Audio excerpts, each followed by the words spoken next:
Halo teman-teman, selamat datang di Value Stock. Hari ini saya akan membahas analisa fundamental saham TPIA kuartal keempat tahun 2020. Oke, ini disclaimer-nya yang pertama ini merupakan sharing analisa fundamental, bukan ajakan beli jual ataupun suatu saham, dan keputusan investasi ada di tangan teman-teman selaku investor.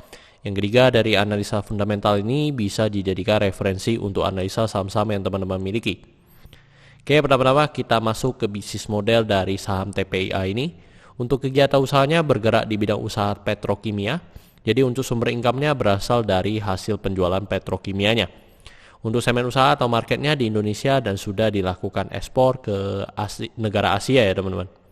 Terus terkait kasus hukum, saya membuat video ini, saya tidak menemukan adanya kasus hukum yang terkait dengan TPIA. Untuk kepemilikan sahamnya dimiliki oleh BRPT sebesar 41,88%, SCG Chemical sebesar 30,57%, Prajogo sebesar 15,05%, Marigold sebesar 4,75%, dan sisanya dimiliki oleh masyarakat sebesar 7,75%. Jadi untuk petrokimia ini sebenarnya mungkin kalau lebih gampangnya adalah resin ya teman-teman, resin plastik. Jadi untuk menghasilkan biji-biji plastik, ya itu salah satu dari petrokimia ini. Untuk dari segi pendapatan kita bisa lihat cukup fluktuatif ya dari 2014 sampai 2020. Dan 2019 dengan 2020 mengalami penurunan sebesar 2,3%. Dan pendapatan ini naik turun karena disebabkan ini adalah merupakan salah satu komoditas. Dan dari segi net profitnya juga naik turun ya teman-teman. Jadi 2019 dengan 2020 mengalami kenaikan sebesar 127,7%.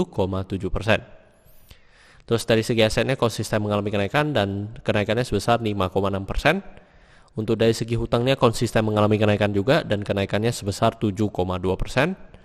Dan dari segi modalnya juga konsisten mengalami kenaikan dan kenaikannya sebesar 4,1%. Dan ini adalah summary laporan keuangannya dari 2014 sampai 2020. Dan di sini saya akan banyak membahas tentang rasio keuangannya yang pertama adalah NPM atau net profit margin. Untuk net profit marginnya sebesar 2,84%.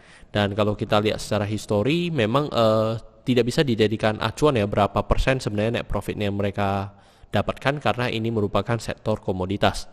Untuk dari segi EPS-nya menjadi 41 dan kalau kita bandingkan dengan harga sekarang mendapatkan pernya di 258,66 kali. Dan ini pernya sangat tinggi ya teman-teman. Terus dari segi book value-nya di sekarang di 1433 dan kalau kita bandingkan dengan harga sekarang di 10525 maka kita bisa mendapatkan PBV-nya di 7,35 kali. Jadi ini juga PBV-nya sangat tinggi. Kalau kita lihat secara histori pun rata-rata mungkin kita bisa 2016 sampai 2018 hanya sekitar 4 kali, tetapi 2019 2020 sudah 7 kali. Terus dari segi DER-nya di 0,99 kali dan ini masih bagus ya teman-teman yang tetapi udah sangat mendekati dengan angka 1. Dan kalau secara histori memang pernah di angka 1 hanya di 2015. Sisanya masih di bawah 1.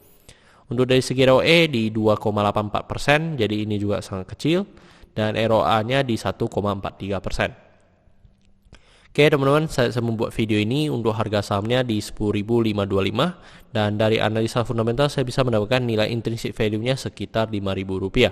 Jadi masih memiliki margin of safety minus 53%.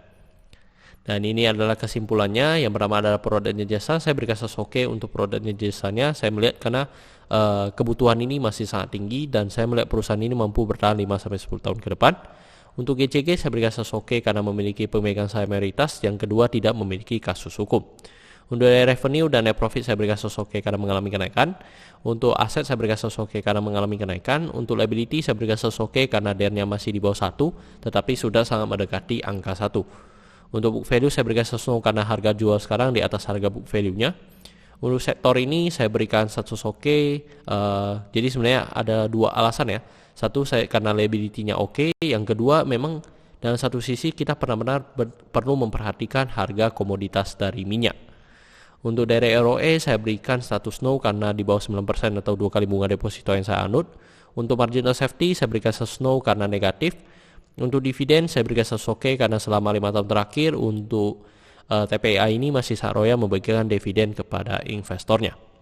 Oke teman-teman, jadi kesimpulannya adalah 8 dibanding 11 dan pertanyaannya adalah apakah saya akan membeli saham TPIA ini?